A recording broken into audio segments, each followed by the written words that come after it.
If your NHS applications keep getting rejected, you are probably making one of these mistakes. I'll quickly run through them and also show you how to answer the most common NHS interview questions, especially if you're applying for the role of a healthcare support worker in mental health. So if you're serious about landing an NHS job, you don't want to skip this video. So I've attended at least 3 mental health healthcare support worker interviews, and all the 10 questions I'll be sharing with you today were repeated in all of them.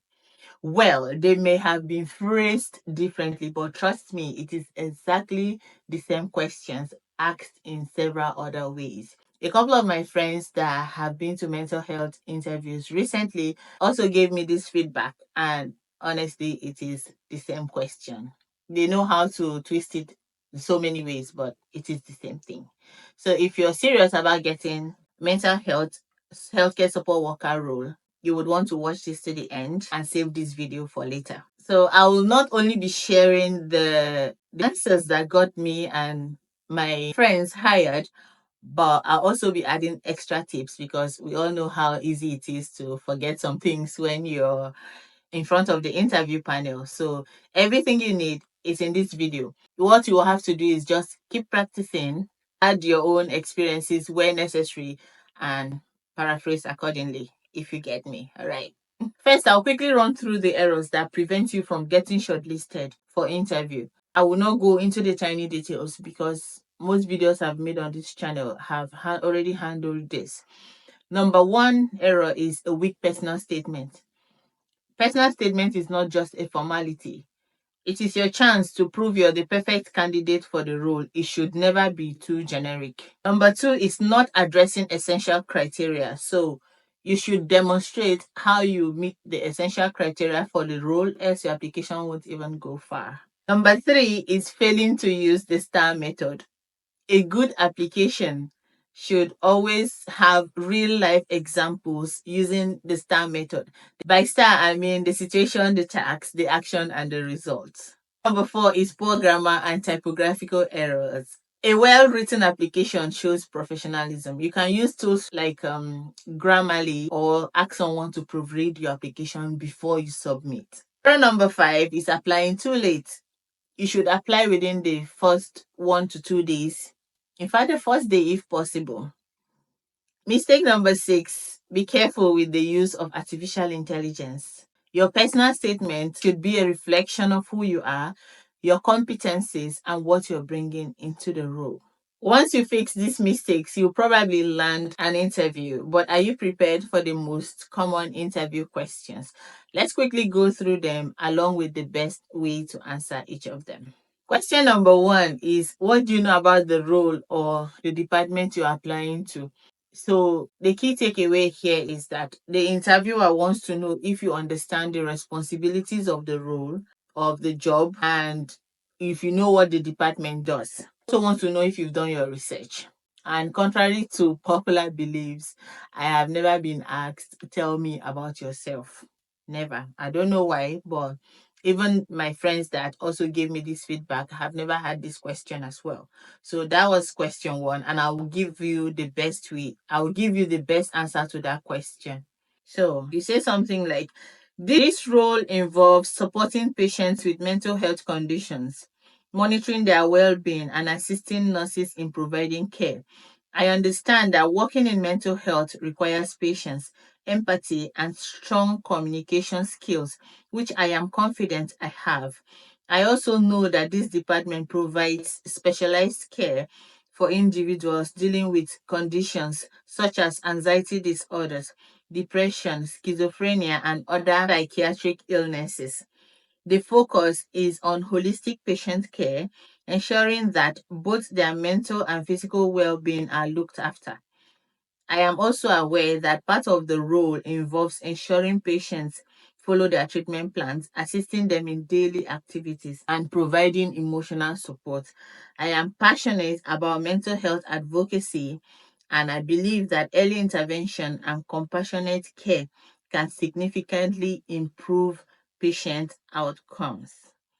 Now you have to tailor this answer to the particular area in mental health you're going for. Is it forensic? Is it acute? Is it IPCU? Tailor this answer to the specific department you're going into. Okay. Yeah. Question number 2 is, how do you communicate effectively? It can come in various forms and shapes, but if communication is mentioned, depending on how they phrase the question, you will know what to say. The key takeaway here is that communication in mental health requires both non-verbal and verbal skills.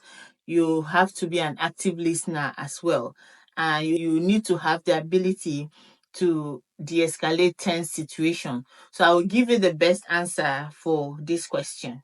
I use active listening to ensure that I fully understand what the person is saying before responding. This means maintaining eye contact, nodding to show engagement, and paraphrasing their words to confirm understanding. I also maintain a calm and respectful tone, ensuring that I speak clearly and at a pace that makes it easy for patients to comprehend. In mental health, it is important to be patient and non judgmental, allowing patients to express themselves freely. Additionally, non-verbal communication plays a huge role. I am mindful of my body language, ensuring that it is open and approachable. If a patient is distressed, I use reassurance techniques such as lowering my tone, giving them space if needed, and validating their feelings. Effective communication also extends to documentation. I make sure that I accurately record all necessary details in patient notes, and this is essential for continuity of care among the team. So you can always say that this is what you did in your previous role. If you relate it back to your previous role, it's more helpful. Okay, you see the way I answered this question is because I've had a previous mental health experience. If you don't have any experience in mental health, you would want to paraphrase it differently. Question number 3 is, what skills are important for this role and which one do you possess? Tricky question. But what employers are looking for in this situation is they are looking for candidates who understand the key competencies required to work in mental health. And this is how best to answer that question. Some of the most important skills for this role include empathy, patience, resilience, teamwork, and active listening. In mental health care, having strong observational skills is crucial because subtle changes in a patient's behavior can indicate distress, deterioration, or improvement. I am highly observant and able to notice non-verbal cues such as changes in body language or facial expressions, which can help in early intervention. I also have strong problem solving skills, which allows me to assess situations quickly and take the appropriate course of action. Additionally, teamwork is vital in this role as patient care requires collaboration between healthcare assistants, nurses, doctors, and therapists. I thrive in team environment and understand the importance of supporting my colleagues to provide the best care for patients. Finally, I am adaptable. I recognize that mental health care can be unpredictable, and I am comfortable adjusting my approach based on patient's need. This answer actually shows a person-centered approach. And don't forget to mention communication skills as well. I actually skipped that here because I have answered it in a previous question. So try to include that. As many skills as you've got, include them in this answer and also tailor it to how it's going to help the patients, those skills that you've got. Question number 4 is, tell me about a time you went above and beyond to care for somebody. In this case, they want to hear an example of when you exceeded your basic job duties to provide excellent care for a patient. Beyond the regular everyday roles and responsibility, what have you done extra to give patient care? That is what they want to hear in this answer. So, and I'll give you the best way to answer it. So you'll be using STAR approach for this answer because it is a real life example. Now, sometimes for you, if you've never had experience in healthcare or mental health or anything like that, you can actually use another example from your day-to-day living. Either you may have cared for a granny or somebody, you may have cared for somebody. There's a situation that you would have gone above and beyond to show care. So it doesn't have to be a patient per se, because if you don't have experience in healthcare, they don't expect you to manufacture one. So look for a situation where you've gone above and beyond to care for something or to do something, and then relate it to that role, if you get what I'm trying to say. So you'll be honest, for you that have not had any experience, you'll be honest by saying you've never worked in mental health, but this is the situation which I went above and beyond to do this, and I am sure and confident that this will be replicated in current role that I'm applying for. And I'll give you the best way to answer it. If you don't have experience, structure it in the same way. While working in a previous care role, a patient with severe anxiety refused to engage in activities and isolated themselves. I took time to understand their concerns, building trust through small conversations. I noticed that they enjoyed listening to music, so I used that as a starting point, introducing them to calming music, therapy sessions. Time I encouraged them to participate in short walks and eventually group activities. I made sure to be patient and never pressured them. I allowed them to progress at their own pace, very important. The result was significant. They started opening up more, felt less isolated, and even formed friendships with other residents. This experience reinforced the importance of personalized care and showed me that small, consistent efforts can lead to big changes in a patient's well being. So, in this situation, now, some people might just well say that's the person's mental health state for that day. But going above and beyond mean you're not just saying, well, this is his mental state for today, and you write in the report. You're going above and beyond to actually help this person to reintegrate back and to start engaging once more. And you're like going all the way out to reach out to this person. So, five is, how do you show commitment in your role? Commitment means reliability, continuous learning, and going the extra mile to ensure high quality care. So I'll give you the best way to answer that. I show commitment by being reliable, proactive, and always eager to improve. I understand that consistency is important in patient care, so I always report to work on time. I complete my tasks thoroughly and support my team whenever needed. I also take initiative by looking for ways to enhance patient well-being, whether by engaging them in therapeutic activities, ensuring they receive proper nutrition, or assisting with their care routines. Additionally, I invest in my professional development. I attend training sections.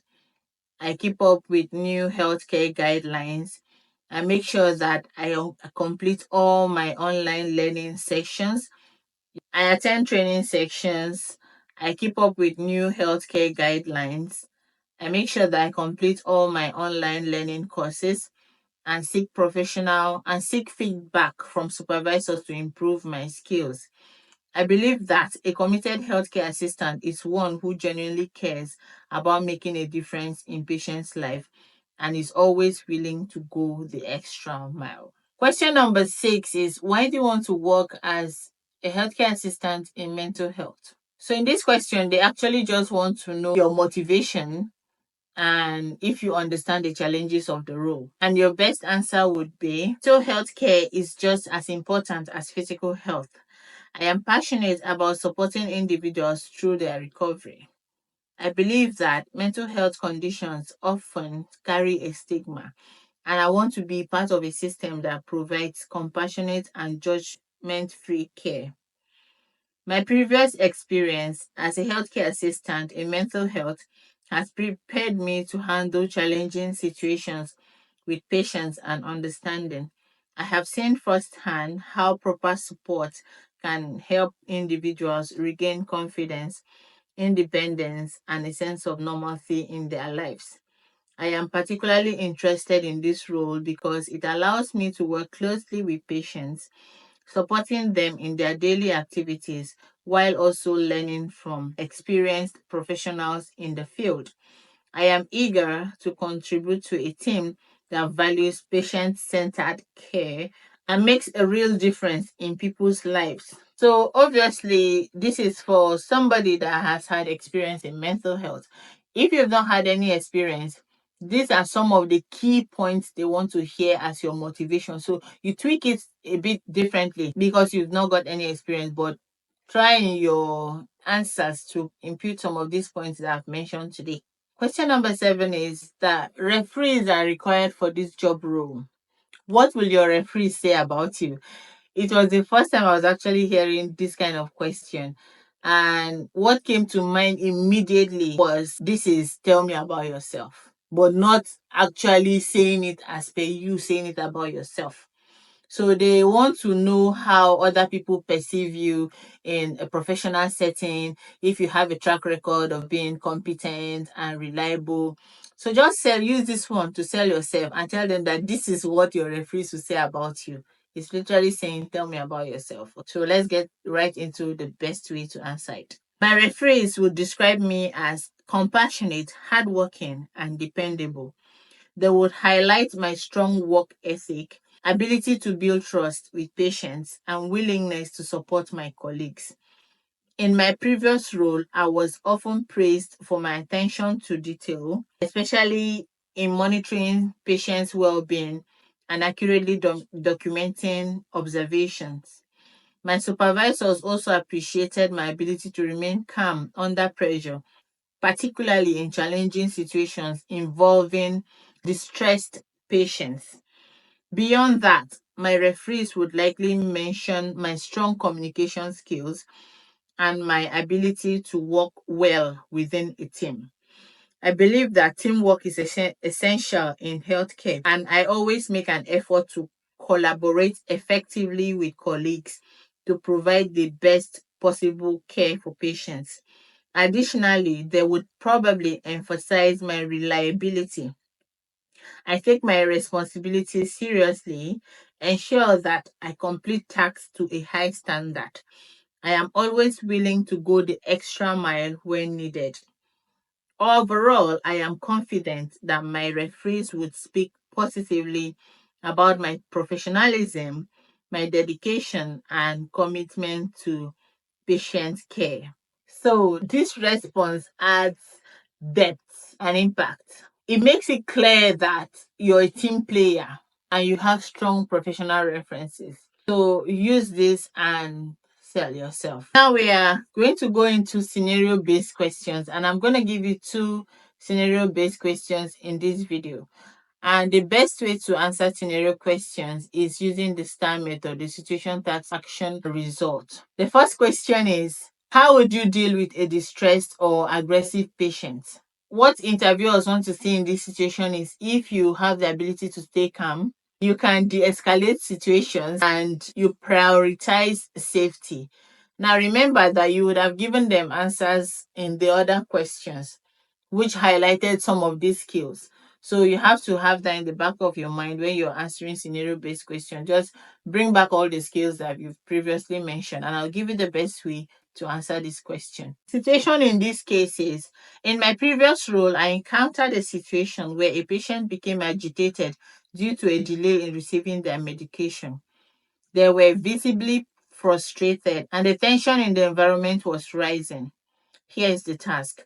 My responsibility was to de escalate the situation, reassure the patient, and ensure that they felt heard while maintaining a safe and calm environment. So, this just goes to highlight your active listening skills. The action here is, I remain calm, use a soft and reassuring tone, actively listen to their concerns. I acknowledge their frustration. I provided a clear explanation of the delay and offered an alternative solution where possible. To help ease their distress, I gave them space while ensuring that they felt supported and respected. Over time, I have developed effective de escalation techniques such as offering choices, redirecting focus, and encouraging breathing exercises. If a situation ever becomes physically unsafe, I follow proper protocols by seeking assistance from colleagues and prioritizing the safety of everyone. The result you get from all of this is by using a compassionate and patient centered approach, I was able to calm the patient, prevent the situation from escalating further. They felt heard and reassured, which helped restore a sense of trust and security. I believe that empathy and patience are key in supporting distressed patients and ensuring a positive care experience. So that is the best way to answer that question. So you may have had a different situation where a patient has been aggressive and distressed, and you know what you did that helped the situation. So incorporate all of this, and that's the best way to answer this question. Question number 9 is, you notice a patient in your care has become unusually withdrawn and is refusing meals. What do you do? In this case, they want to hear about your observational skills, how you show empathy, and how you take initiative in patient care. And this is how best to say it. During one of my shifts, I noticed that a patient who was usually social and cooperative had become very withdrawn, avoiding eye contact and refusing meals for an entire day. The situation here is the patient was isolating themselves and showing noticeable change in behavior, which could indicate emotional distress or a potential medical issue. The task would be, as a healthcare assistant, it was my duty to assess the situation, provide emotional support, and escalate concern if necessary. And what was my action? I approached the patient gently. I ensured they felt comfortable talking to me. I asked open ended questions to understand if something was bothering them. They initially didn't want to talk, which is very normal. So I reassured them that I was there to listen whenever they were ready. So most important thing to notice is never rush a patient. Let them speak when they are comfortable speaking with you. They have to feel safe to be able to open up to you. I also informed a nurse about my observations so we could monitor the patient closely. Later in the day, the patient confided in me about personal worries affecting their appetite. I encouraged them to have a light meal, offered alternative food options, and involved the mental health team for further support. And this was the result I got. By noticing the early signs of distress and taking action, I was able to support the patients before their condition worsened. They gradually resumed eating and appreciated the time I took to listen to them. So, I end by telling them that this experience showed me how small behavioral changes can signal bigger issues. And as a healthcare support worker, I must always be observant, empathetic, and proactive in my care. So imagine the fulfillment you have when a patient says thank you for what you did. That's one of the good things about healthcare. Question number 10 is, a patient that you're supporting suddenly stops engaging in any activities and isolates themselves from others. How would you handle this? You can see that almost all of these questions are kind of the same. So they want to see if you're able to repeat, not exactly repeat, but they want to constantly hear that you mention some of those skills you have. And if you're lying, they'll catch you from there. So most of the scenario questions are the same thing asked in different ways. So I'll show you how best to answer this question. So what they want to see in this situation is your approach to patient engagement and early signs, if you can recognize early signs of distress and the appropriate actions you took to support the individual. So this is the best answer.